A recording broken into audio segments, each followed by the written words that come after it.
Hello Spectres, welcome to another video. This time we're taking a look at the First Descendant and doing a dive into one of the characters, Sharen, with a few thoughts on her as a whole at the end of the video. This was requested by a user that I met in-game named Sim, so if you're watching this, here you go.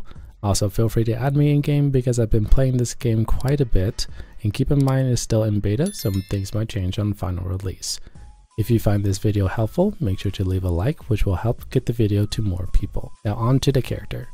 Sharen is an electric-focused character that utilizes stealth to get behind enemy lines to cause chaos among the ranks. Her first ability, Cut Off Beam, creates an electrical beam that she slashes in front of her in a cone, which inflicts a good amount of damage as well as apply a dot or damage over time called electrocution. Her second ability, Active Camouflage, cloaks Sharen for a short time. While cloaked, enemies will no longer be aggressive toward Sharen, so use this time to disengage and move to a safe spot. Shooting a weapon or using an ability while cloaked cancels cloak, which is in turn grants a buff called ambush, which we'll cover in a little bit. Her third ability, Impact Rounds, fires built-in impact rounds from her mechanical arm, stunning any enemies in front of Sharen. And her fourth ability, or ultimate ability, Flash Short Sword, creates multiple short swords and starts locking onto enemies. Pressing the skill button launches the swords at the designated enemies up to 10 enemies at a time, dealing AoE damage and inflicting electrocution. The skill can be cancelled by pressing your aim button. Her passive, Assassinator, when getting a kill with the ambush buff active, will reset active camo's cooldown so you can go invis again. At base level with no mods, this passive happens every 45 seconds, so you can go invis constantly. Next, let's jump into what mods I suggest using to utilize her kit to the fullest, but before I do, I want to cover the Reactor real quick. For the Reactor, I suggest going with items with a tingle in the name, since you get skill power increases but also get a bonus to your electric skills. For mods, you can build whatever you want, but besides Sharen's super, the only damage dealing ability is Cut Off Beam, which I'll focus mainly for this build. To start off with, I'm using the Shock Punch so I can get as much module capacity as possible. Next, I'll be using Skill Expansion, Skill Range Master, and Skill Range HP Calculator, which will increase our ability range to 42.6%.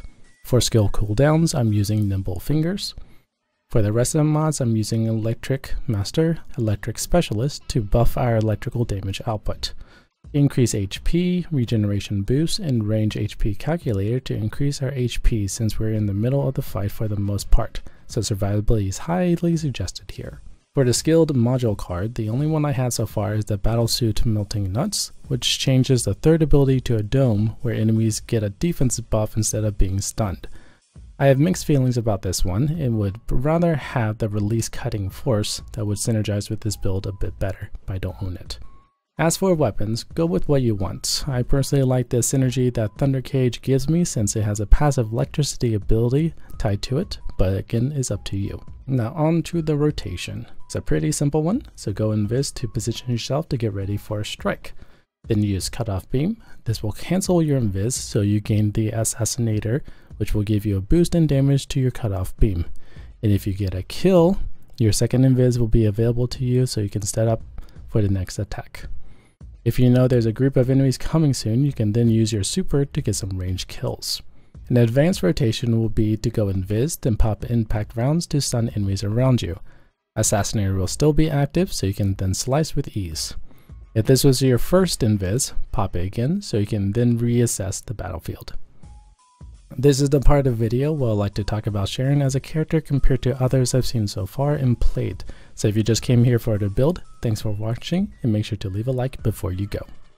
Alright, I want to preface again that these thoughts are based off the beta version of her and there might be changes to her on the final release.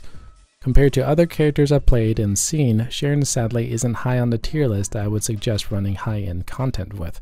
Mainly due to the fact that even with being maxed out level wise and having high damaging mods, she's very good at one-shotting enemies level 12 and below.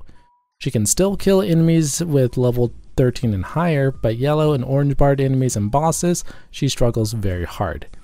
Even with invis and Assassinator buff, hitting an orange bar enemy barely gets the shield down. I'm not saying that I would like to be one-tapping bosses, but that might be a little bit OP. But the level I was testing things at, my gun was dealing way more damage than a buff Cut Off Beam, and that just doesn't seem right. For team play and rezzing teammates, she's the best one to go for. Being invis and not being attacked while doing so is amazing, and her ult does a good amount of damage, but just having two decent things while her main premise about going invis and dealing good damage after decloaking isn't cutting it for high-end content. I would say it will need a bit of a rework to be more viable. I got the impression from her kit that she'll be more of a single target damage dealer than an ad clear, because we got plenty of other characters for that. But again, this is the beta, and the final release, who knows, she might be a top tier. If you made it this far in this video, first of all, thank you. Make sure to leave a like and consider becoming a member to support the content like this in the future. Thanks for watching, and I'll see you in the next video.